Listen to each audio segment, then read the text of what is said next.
Your broadcast will begin 4 minutes from the start of this tone.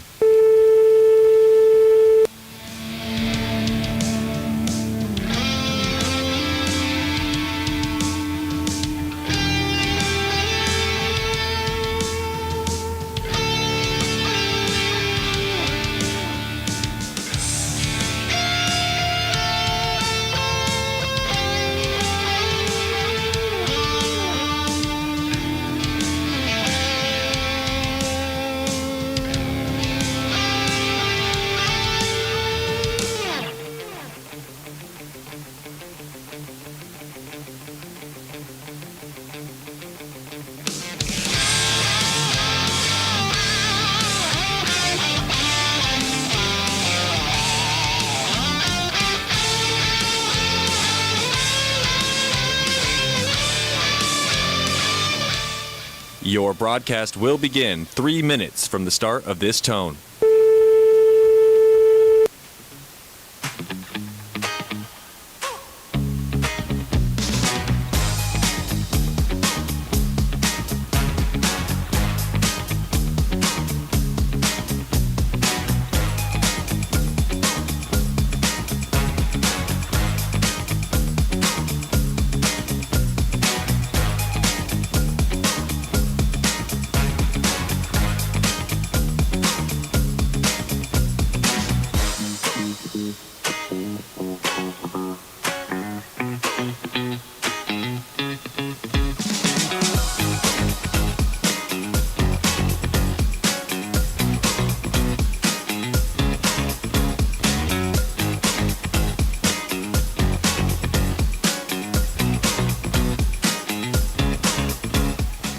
Your broadcast will begin 2 minutes from the start of this tone.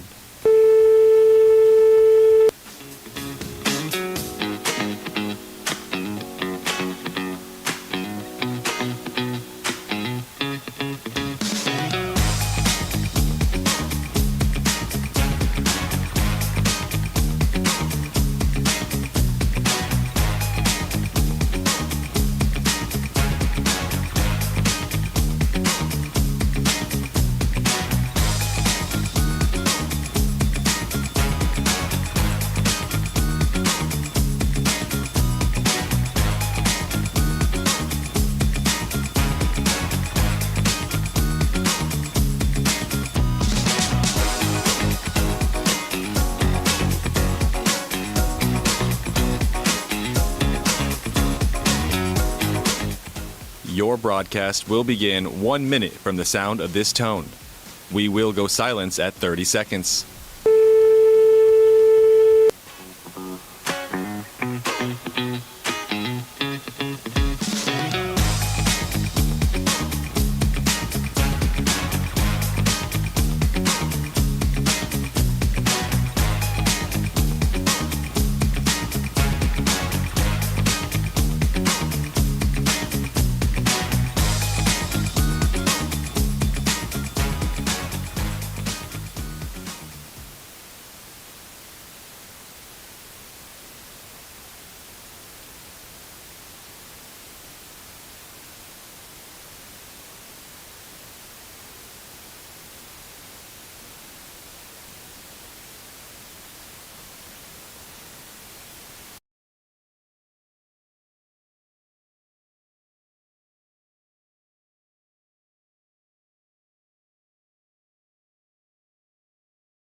Live on the App State Sports Network.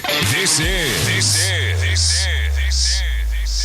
Mountaineer Talk, presented by UNC Health Blue Ridge. UNC Health Blue Ridge. Your weekly inside scoop on App State basketball.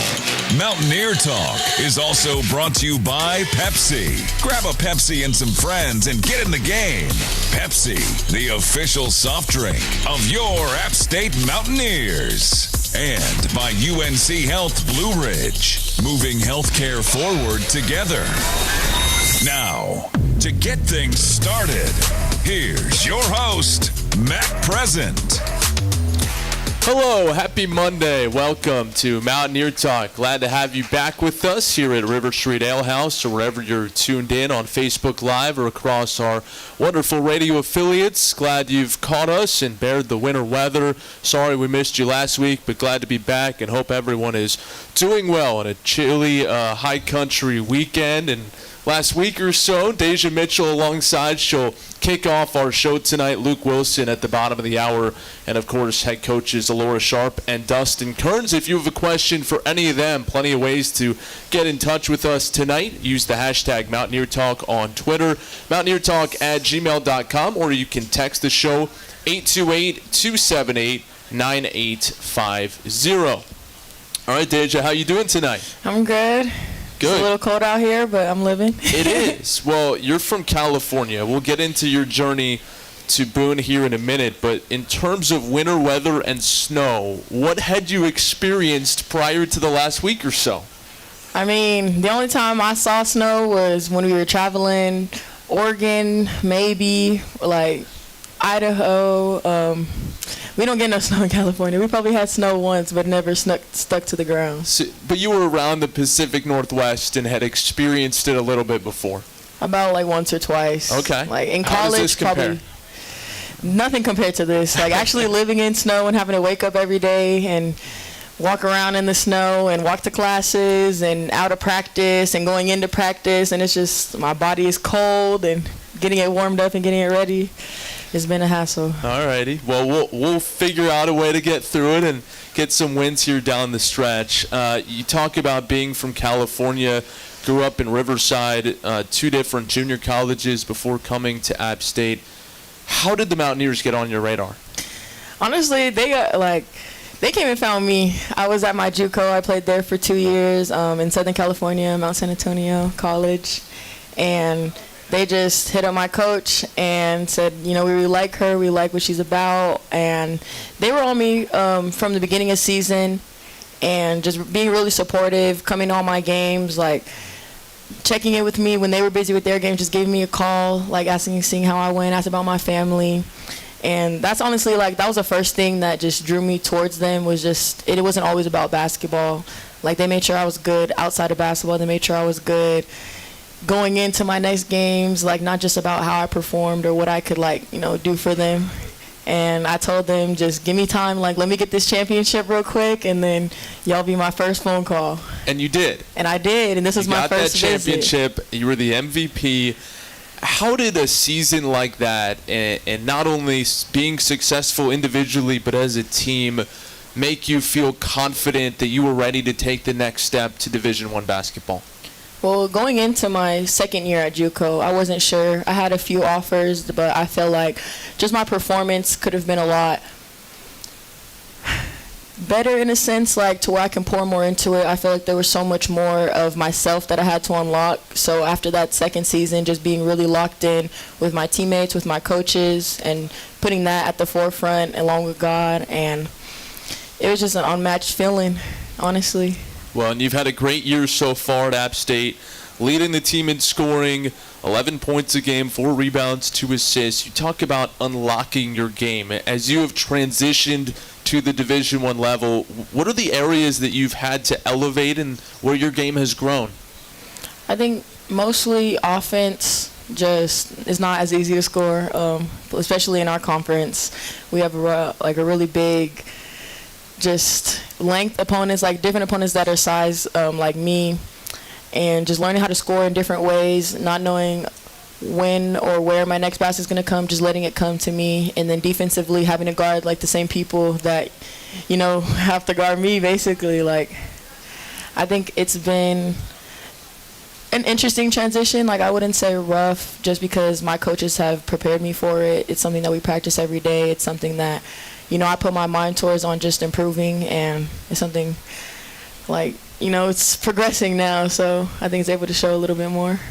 You talk about your own personal performance. What has it been like getting to know a new group of teammates, and especially a group that, they're your family away from home. You're pretty far away from home, and I know there's some others on the team that are playing at a distance from home. What is that like coming together with one another?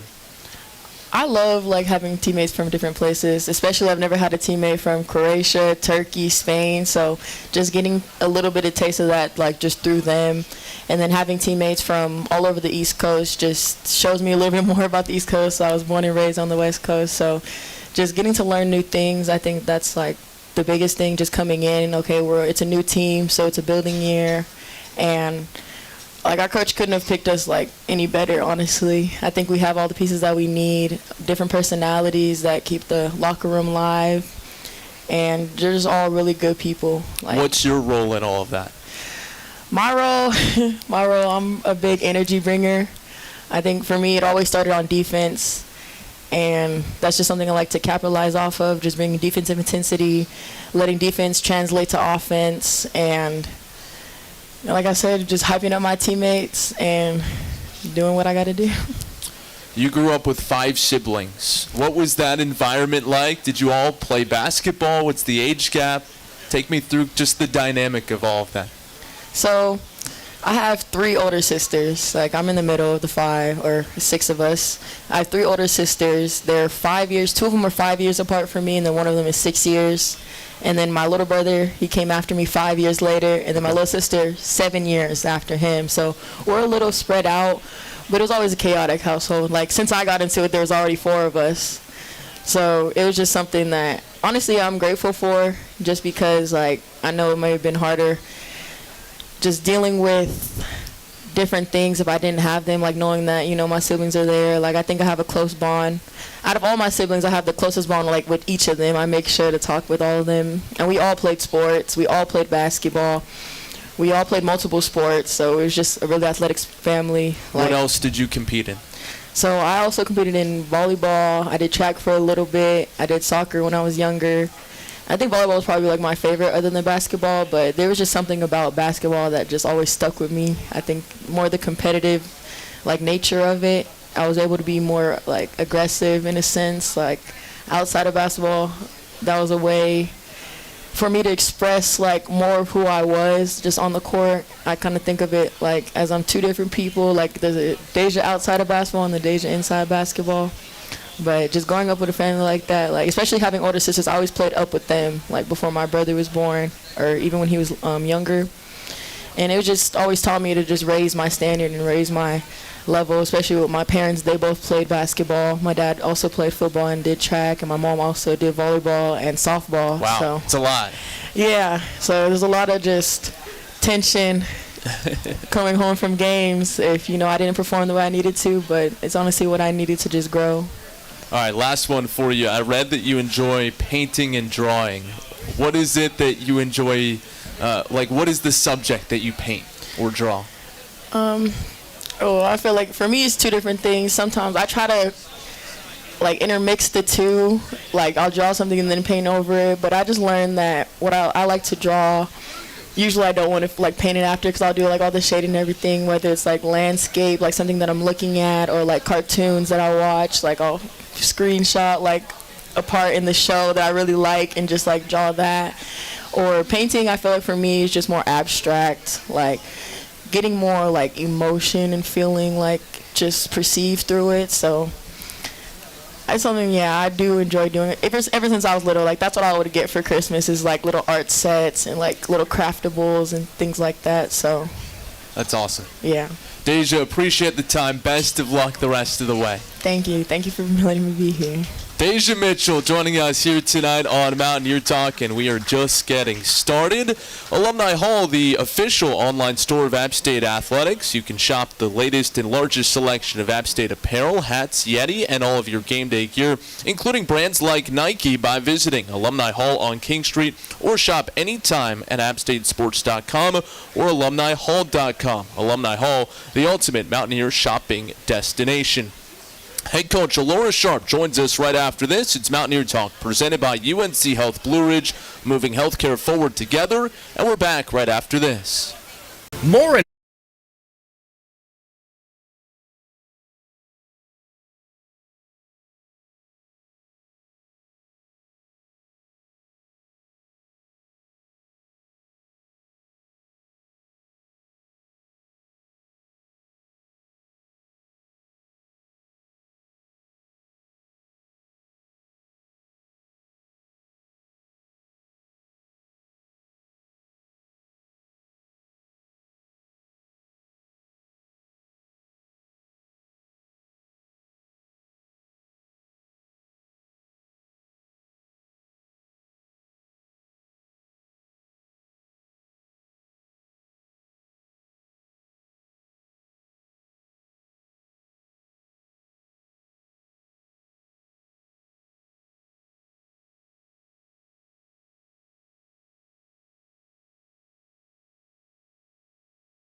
Welcome back to Mountaineer Talk. Glad you've joined us here on this Monday evening. Head coach Alaura Sharp alongside.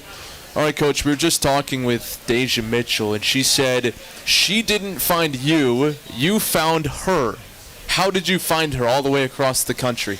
Well, I honestly cannot take the credit. LaRomeo McKee on our staff, he does all of our JUCO recruiting. And for some reason, he was digging around in the California junior colleges and had found her the year before and had started building a relationship with her. And then I remember it was right around Christmas break that her and I spoke on the phone last year for the first time, offered her, had a great conversation. We kind of connected right away. And so we continued the relationship building process. And then when she was playing in her championship, her tournament, I was actually able to go out to California and watch her play a few games, and then we knew we had to dig our claws in and get her, just because the way that she competes, the way that she led, the way that she was the MVP, right? And so her team followed her, and so she was part of a rebuild. And so we thought that was important for her to be a part of. She knows what it takes to maybe struggle a little bit and then stick with it and find a way to get to the program to another level in her second year. You mentioned that process of your assistant reaches out, you have a relationship, it progresses to the point where you're out there across the country watching her. In this day and age where film is so accessible and you can see at least highlights, if not full games, of basically any player anywhere in the world, which is scary to think about. Right.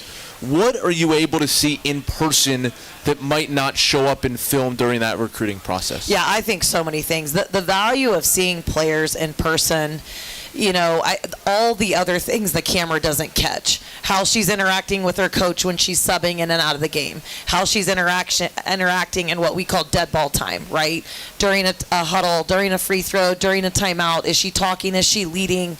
And just And when you're waiting on the coach to talk to the coach, you start seeing, how is she interacting with the trainer? How is she interacting with the strength coach? What's her family look like? What are they like in the stands? Just the support that she had. And she has a ton of family. And they were all there.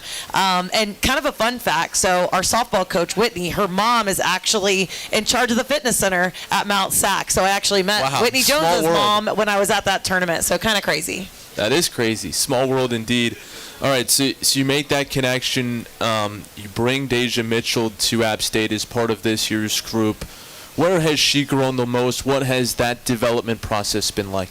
Yeah, her game has grown a lot, and so has her maturity level. From a skill set wise, she has no idea how good she really can be. And so getting her to understand her offensive skill set and how to just relax, be aggressive all the time.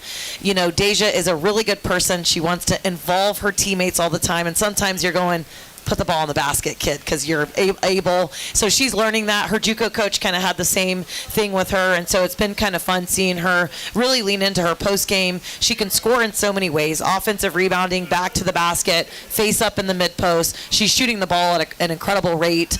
So just getting her to not second guess herself and trust her instincts.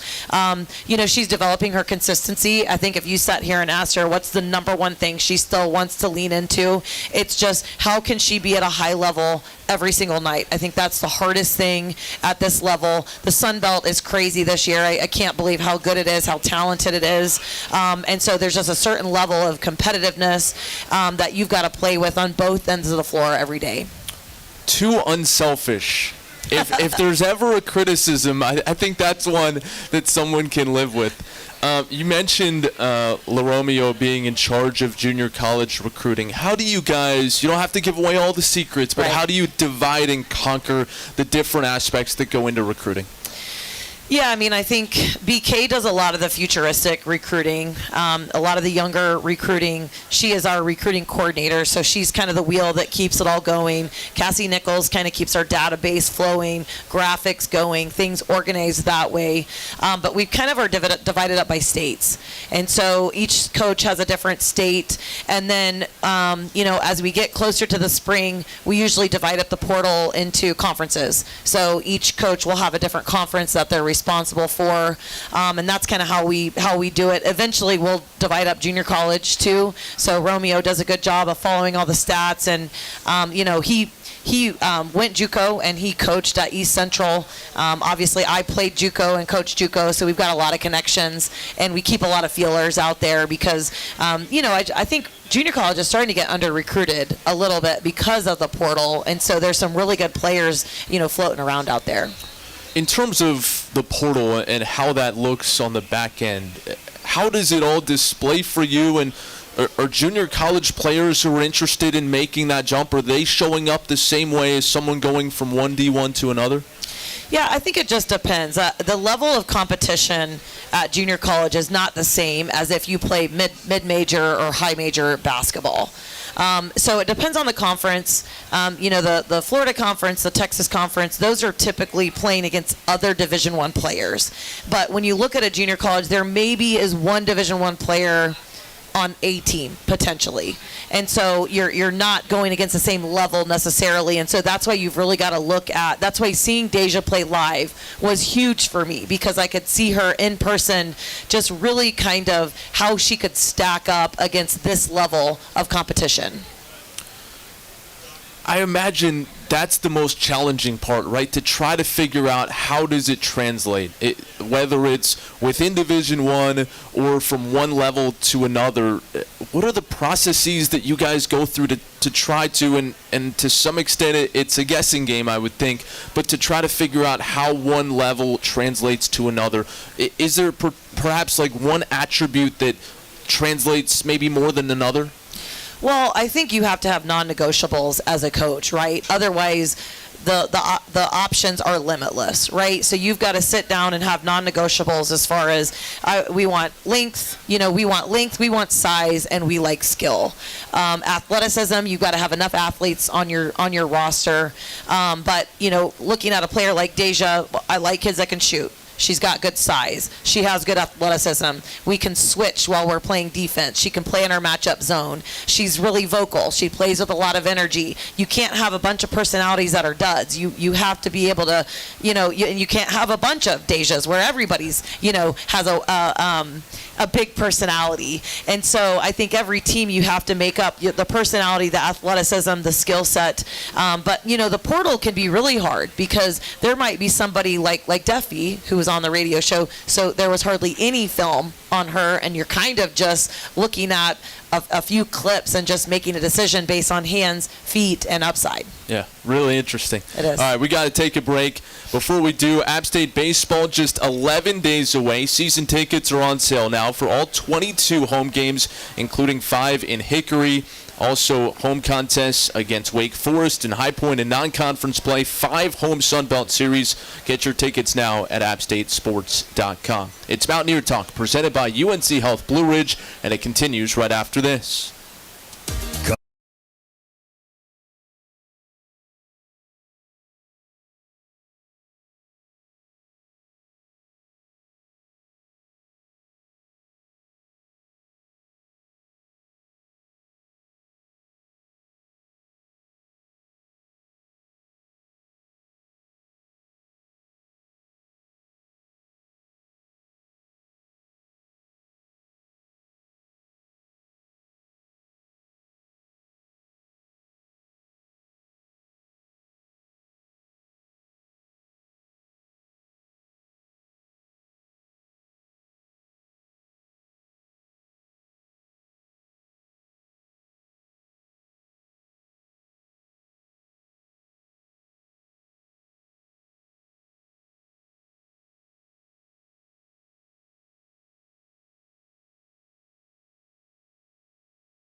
Welcome back to Mountaineer Talk here at River Street Ale House. Glad to have you with us. Alaura Sharp alongside. All right, Coach, there's an old adage that the best thing about freshmen is that they become sophomores. You and I were just talking during the break about the maturation process of some of your freshmen and the future that they have here at App State. Just shine a little bit of a light on that group and their development here this season. Yeah, I mean, we've really needed some players to step up over the last little bit just with our injury situation. And Riley Stoker, to me, is starting to really become confident. She's starting to know herself in her own skin in the system. Defensively, she's starting to be really good for us. She's a good rebounder. Addie Beal has been someone who's really consistently scored for us all year, right? Issa Roman has been in and out. She played major minutes in the Southern Miss. It's hard as a freshman when your minutes are sporadic. You never know when you might play major minutes or no minutes, and you become on this emotional roller coaster. And so it's really hard as a freshman. And so, but like you said, they are developing. Just the physicality, I think, is the biggest thing. They have been in an extra day of lift all season long, which is tough and difficult, but we're glad that we can start seeing some of the, the benefit of a good weight program and lifting 3 days a week as opposed to 2 days a week. And same thing with Daphne and Jaden McBride. Those kids are only sophomores, so we do play major minutes in a lot of young players, and we're going to love all of that next year. What's that balance of trying to do what is best for their development and getting them experience while also doing what is best for the team, which probably at a lot of times means you're playing more experience? How do you try to accomplish both things at once? Yeah, I think you play the kids that deserve to play. Sometimes matchups require this kid versus that kid. Jada Burton is a senior for us, and she's really starting to hit her stride, which has impacted Issa's minutes a little bit. So some of it is mismatch, some of it is need, some of it is who's had the best week of practice. But I think the biggest thing is you've got to stay in their player development. I watched film with Riley Stoker today. I'll watch film tomorrow with Addie Beal on the bus. You have to continue to share your vision with them. Otherwise, their minutes are never going to be enough. They're used to taking the most shots. And so getting them to understand that you start somewhere and then next year you want to be here and then you continue to grow. And I talk to them all the time about you're the future of the program, because in a world of the transfer portal, your program is the best when your kids make decisions to stick with it, stick together, and focus on the future. All right, let's talk about this past week at home.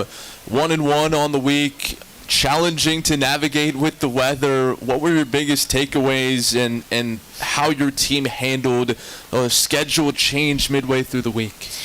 Yeah, it was. I mean, the adversity was crazy. It's even going back to we had to get all of our practices approved on Monday, which I'm thankful to admin for allowing all the practicing and everything that we got to do with our team.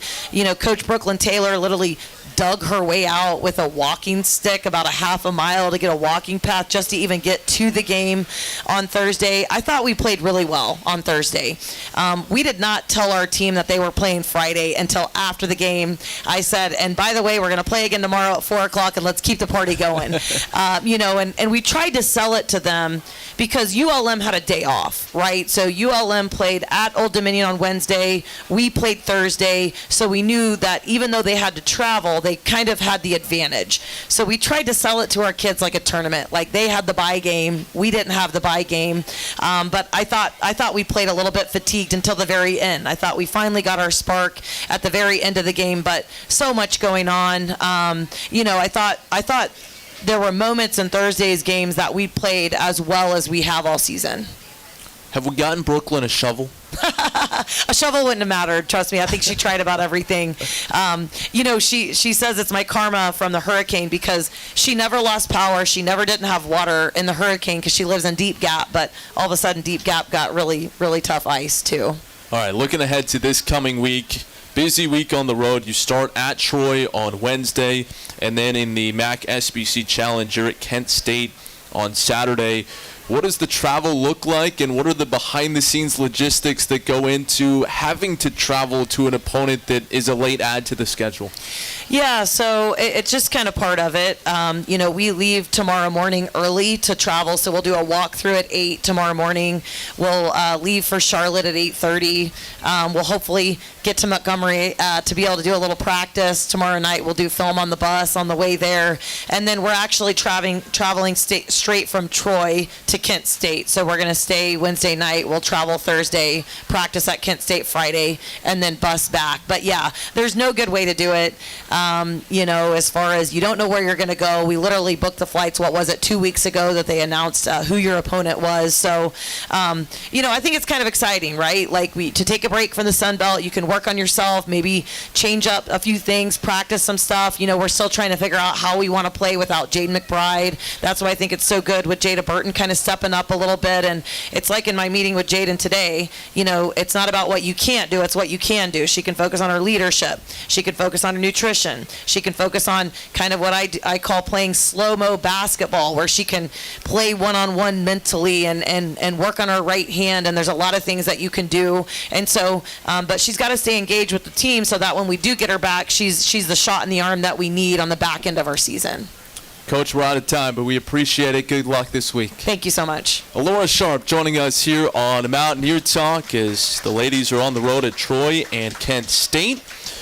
Tonight's show brought to you in part by the Peddlin' Pig. Thank you for your continued support of App State Athletics. We'll shift gears to the men's side. Luke Wilson will join us when Mountaineer Talk, presented by UNC Health Blue Ridge, continues right after this. Over the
Welcome back to Mountaineer Talk. Thanks for being with us here on this Monday evening at River Street Ale House or wherever you're following along. Luke Wilson joins the show here tonight, and the men coming off a big week on the road. You get a road win at Southern Miss. You get a 22-point road victory against Troy. Winning on the road is not easy. What is the feeling coming off a road trip like that? Man, it feels great, man. Just being there celebrating my team, man. Like, we wanted that win back, especially against Troy. We want all the wins, but especially against Troy, like, that's having a team we haven't beaten in a while. So just getting that win together, staying locked in, knowing it's going to be hard on the road, it was big for us. Let's talk about the season that you've had, and I think your career progression is just so impressive. To go from a guy who redshirted, you focused so much on transforming your body. Last year, you get a chance to come off the bench primarily. Despite limited minutes, you're still among the shot block leaders in the Sun Belt, and now this year, every other aspect of your game has filled out. What has gone into the last 12 months in taking your game from being a role player to being a starter who is commanding double teams? Yeah, just staying down, man. Working every day, man. No day is off, man. Developing my game with Coach Zork and the rest of the coaching staff. Just pushing myself past that limit, knowing like coming in, I'm gonna be a big aspect for our team. So just being that guy, being able to lead our team and have a great year this year, it was major for me. But yeah, just staying down in the weight room, on the gym, getting extra shots. It came in and helped a lot this season. You mentioned Coach Zork. What is it that he has helped you with most? Just staying calm and staying focused with it. Because sometimes I'm such in a rush to, make this play, make this pass, do this, do that. He's like, man, you're in the moment. You're one of the best guys in the Sun Belt. Take your time, stay level, keep your head, but don't get comfortable. Like, gotta stay hungry. He tells me that all the time. Just stay hungry with it. Keep pushing yourself. And once those double teams come, kick it out, feed your teammates, and now they're trying to scramble and find who else to guard. So it's good. I've said this to you before post-game, but I think it bears bringing up here as well. As your game has grown, you just feel this confidence growing too. How do those things go hand in hand, and just how has your confidence helped your game just in the way that your game has helped your confidence? Just talking to God every day, man. It's major. I talk to him before every game, before every practice, before every day. Just talking to him, asking him to continue to give me confidence, give me strength to be the best player I can be. And some days I'm human. Some days I'm not gonna have the confidence. I'm gonna have like the best game, but just going out there knowing God's gonna protect me and my team to have the best outcome we can have is major for me. So, Coach Kerns and his staff have talked about this season the emphasis on offensive rebounding. You've really improved on the glass this year. How much motivation, how much fun do you get out of just scrapping and clawing for those extra possessions? Yeah, man. Me and Mike down there just trying to get our team to second chance points, man. It's major for us. It helps our team a lot, getting those extra shots. And it's funny, yeah, like you said, it's fun doing it, man. Seeing the other team just run out of energy and like, dang, they just won't stop. Like, it brings me and Mike and the rest of the bigs a lot of energy. Chad, just to push us to keep going at them. The game of basketball, I think, has gotten more and more guard-oriented. So many more teams are playing smaller at all different levels. You talk about playing alongside Mike. What is it like to be out there too big, scrapping together, and seeing that work pay off the way it has? It's great, man. It's a great feeling, man. Mike's a great dude. Me and him battle at it. Him, me, Chad, Andrew, we all making each other better at practice. So just seeing us progress and move it out into the court is major for us. So, yeah, we love it, man. We love it. All right, Jalen Todd, after his big game against Louisiana, told me that a key for him in the second half was that he took off the short sleeves and went sleeveless under his uniform. You're not getting out of here before we talk about the XL T-shirt. I got you. What size is it? It's a double XL. That's it? Yeah. A lot of people, it's one of the black shirt I wear is one of my other teammates, KJ. He's hurt right now, but it's his brand. So I go out there, rep his brand, and my big T. I got a lot of interviews on it like, man, why are you wearing such a big T-shirt? Well, for me, for one, it's like sometimes I be cold out there. A lot of people don't know these gyms be cold. Like these courts be cold, so it keep me a little warm at times. And two, I just like the baggy look. I mean, a lot of people wear the compression or no shirt. I like the baggy look. Some people don't like it. Some people do. So that's what makes it keep me going and keep me wearing it. Like, and I've had my first double in the baggy shirt. So how do you decide? Because you don't wear it every game. Yeah, I don't wear it every game. It depends. It just depends. If we're at home, if I'm feeling baggy tee today, then I'm gonna go baggy tee. Usually I am. And if we're away, usually it's like a compression. But it just depends. But usually I'm just a baggy tee. I like wearing it, like being different. All right, Wednesday at home against South Alabama, gold uniforms. Mm-hmm. What are you wearing under? I'm gonna go gold compression. I'm gonna go gold compression. If I can find a gold baggy tee, I might wear it. But usually when we wear gold, I go gold compression, and I done had a couple good games in that, so I'm gonna keep it up. All right, big matchup. Can't wait. Yes, Luke, sir. appreciate the time. Appreciate you, man. Luke Wilson joining us here tonight on Mountaineer Talk. And App State football season ticket holders can now renew their season tickets online to once again pack the rock this upcoming year. Renew before April 15th and lock in your pricing for 2026 and 2027. Head to appstatesports.com/tickets. More Mountaineer Talk presented by UNC Health Blue Ridge with head coach Dustin Kerns right after this. A winning team.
Welcome back to Mountaineer Talk, here with head coach Dustin Kerns. His comments presented by Blue Ridge Energy, powering a brighter future.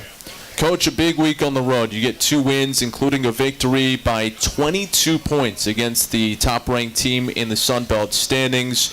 What stood out to you most about your team's performance this last week? Yeah, it was everybody, certainly a team effort to go get 2 road wins in the Sun Belt. And so everybody contributed. I thought our energy was just great. It was contagious. We had a really hard-fought game on Thursday. And then, Saturday, for the most part, kind of led most of the game and played really, really well on both ends. All right, we'll get back to those games coming up here in a minute, but I want to talk about Luke Wilson and his growth this season. I mentioned it to him, but obviously you have a unique perspective. You talk about wanting this to be a development program and to have a guy who buys in with a redshirt year, transforms himself, gets better as a freshman, and then ascends into the starting lineup. And not just that, but one of the leaders on this team. As you've gotten a chance to watch that progression behind the scenes, what has gone into it and what has impressed you most? Yeah, well, first of all, when you decide to use a red shirt and invest and spend more time right with someone, it means you got a lot of confidence in them. That means and so that's a positive, right? And so Luke was a high-level football player, had never played basketball full year. And so he never really started playing basketball until December every year, right? And so Luke's a guy that we were recruiting. The fascinating story about that is I was in Atlanta, and I was in the downtown Congress Center in Atlanta, and I didn't really particularly like the players I was watching. And I said, all right, I'm going to this other event across Atlanta. And I walk in, and here's this 6'9", 290-pound at the time guy.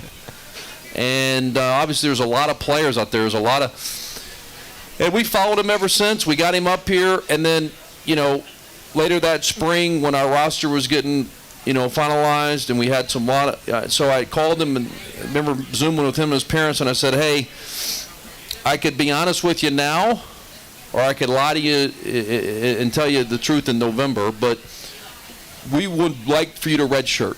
Most coaches won't tell you that until November. I'm going to tell it to you right now, and if you buy into it, you're going to be really, really good. The credit goes to Luke. He's the biggest part of the equation. Obviously, Connor Agnew, our coaching staff, but Luke's the biggest part of the equation. He's put the work in. And as you can see, just getting better and better and better. I mean, how many double-doubles has he had this year? 6 now. Wow. Yeah. Well, he's going to finish with more than 6, okay? But now he's moved up to the top of our scouting reports as far as with our opponents, so he's drawing double teams and triple teams, and that's a positive, all right? And that's a credit to him. Anytime you start drawing a double team, that's a positive to how you're playing. But really, really proud of him. In our third year with us now, and you can just see, how great he's playing. You mentioned the event where you're downtown in Atlanta, and I'd imagine it's one of these convention centers where they have courts all over the place, teams playing all day. What's your approach when you go into those in terms of how you try to see the players that are on a list, but also have the flexibility to go watch someone else or to recognize someone that might not be on that list? Well, certainly there's always a list, but there's so many players out there. I mean, there's events in Florida or Texas, or there's kids from all over that play all over the country, and his hometown, Augusta, Georgia, right? And so at that particular time, obviously you're kind of open to always new names. But I remember walking in the gym, and obviously just immediately grabbed our attention, and we started chatting about him right away, started digging into him there right away, and about a month later he was up on campus. How has the transfer portal changed the way you and your staff go about recruiting at the high school level or at some of those events? Yeah, well, I mean, for the first time ever, we did not sign a high school kid early this year. I think that's just a year-by-year basis. Obviously, we pride ourselves in retention. We want to, recruit, develop, retain. But, certainly, it's just we're still going to stay true to our core values. There's still, obviously we recruited Luke out of high school. We've, Mike Marcus out of high school. We've got other guys that we've signed out of high school, and so certainly that's always going to be a priority for us. All right, question for you coming from our Twitter feed tonight. KJ Vassar injured just before the season, out for the year with a foot injury. How is his recovery progressing? Great question. He is off the scooter, which is it's just great, and he's entered into the next phase of rehab. He was on the side of the court today doing rehab. He's got a great energy about him, and so he is definitely progressing well. That's great to hear. What is it like, the challenge of keeping someone like that engaged? First year in the program, unable to play this year. What goes into that? Well, unfortunately, we all know, that injuries are part of sports, right? That's part of the risk. And so, KJ, got hurt diving for a loose ball. Somebody dove on him. It was just kind of one of those freak accident things.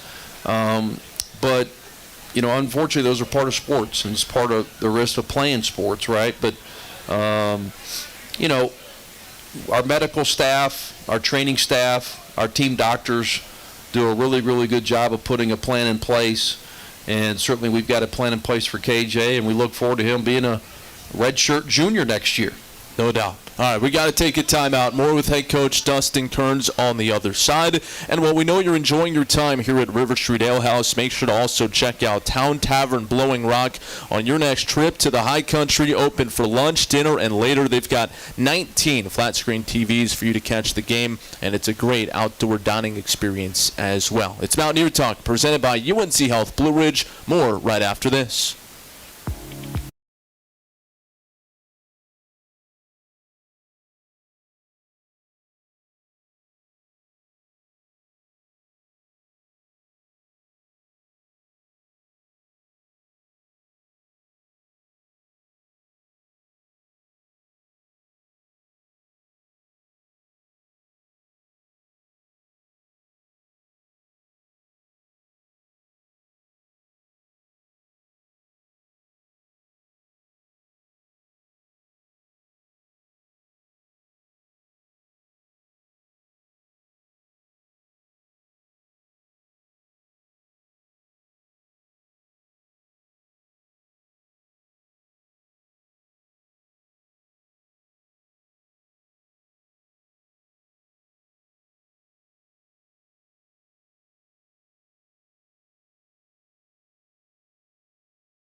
Present.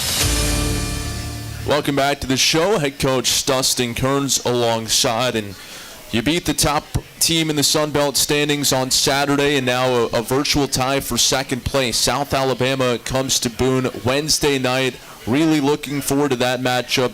Gold jersey giveaway at the home center. Certainly an exciting time, and this is the kind of games you want to play. Meaningful games midway through, later part of the Sun Belt schedule, right? Well, you're around our team a lot. You hear me say it. Luke hears me talk about it all the time. Playing in games that matter, right? And you want to play in games that matter in February, January. We're playing in games that matter. We've got a big game Wednesday against South Alabama. And as you mentioned, both of us high in the standings. And so that's what you want. That's what's fun, right? We're playing games that matter. And, we need everybody there. We need a big home crowd on Wednesday. South Alabama is different from any other team in the Sun Belt in that they play 40 minutes of zone. What is practice like these next couple days, getting ready for just something that your team, while they've faced zone this season, they have not faced it in that volume? Yeah, they've got a unique style. It's a different style, and there's been times where obviously it's worked out really well for South Alabama. They're 7-3 in the conference, so it's worked out really well. And so we've got to, certainly, sometimes you can play an opponent like a Southern Miss or Troy, and you might play against 8-9 different defenses. And so it's really hard to prepare. Like, we've got a couple different zones to prepare for South Alabama, and they're good at them. Not only they play it, they're good at it, and it's part of their identity. And so, certainly we've got a couple days of practice here, especially with not playing on Thursday, playing on Wednesday. No doubt. Something that I've been thinking about that I wanted to ask you is timeout usage. So often, timeouts are kind of dictated by the game in terms of late game strategy or the use it or lose it at the end of a first half. But there have been several times this year where App State has gone on a run or hit a big shot, and you have, as the offensive team playing well, taken a timeout after that big moment. Can you explain what you hope to gain from that scenario, if that makes sense? Yeah, I just think it's certainly a feel thing. In that situation, and Luke will tell you this, calling a timeout after a score, one, we are getting rest to get another stop. Two, that coach just got scored on, so he's talking about defense, but he's got to call an offensive play. And so, but the real thing is we've got the momentum.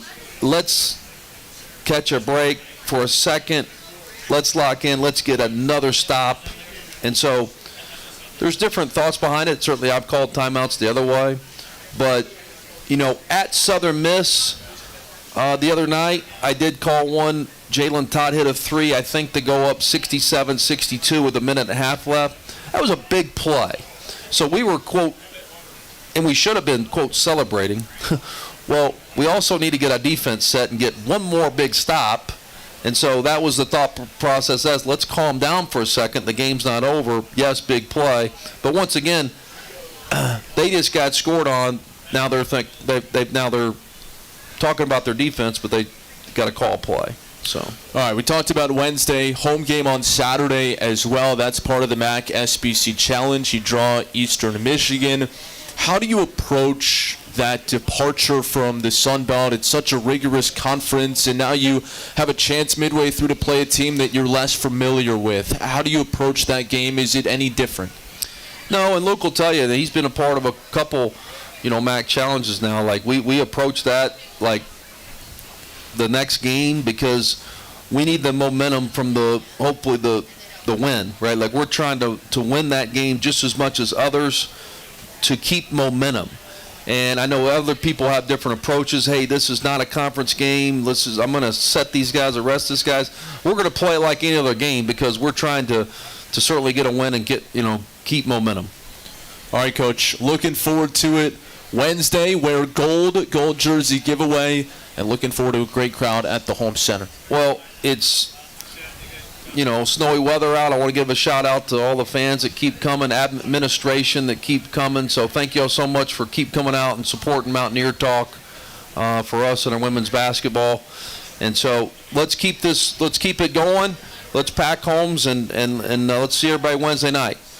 Sounds good. Go Mountaineers, take the stairs. That's head coach Dustin Kerns with us tonight on Mountaineer Talk. We will take a break and wrap up the show in just a moment, but we want to give a shout out to this week's game sponsors. Wednesday's game against South Alabama is sponsored by Window World, and then Saturday against Eastern Michigan presented by Blue Ridge Energy. Thank you to Window World and to Blue Ridge Energy for your continued support of App State Athletics. We'll take a timeout and conclude things right after this. It's Mountaineer Talk presented by UNC Health Blue Ridge, and more after this break. Miss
All right, wrapping things up tonight here on Mountaineer Talk. Big thanks to Daisia Mitchell and Luke Wilson for joining the show this evening.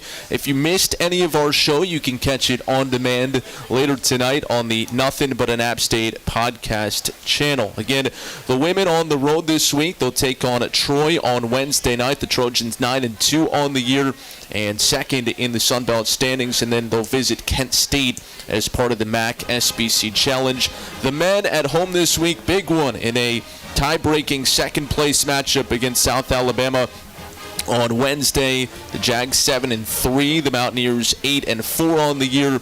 Gold jersey giveaway, wear gold on Wednesday, and then in the MAC SBC Challenge on Saturday against Eastern Michigan. Thanks to Rob Burlington and Ryan Sirk. I am Matt Present. We will see you next Monday for Mountaineer Talk. So long, everybody.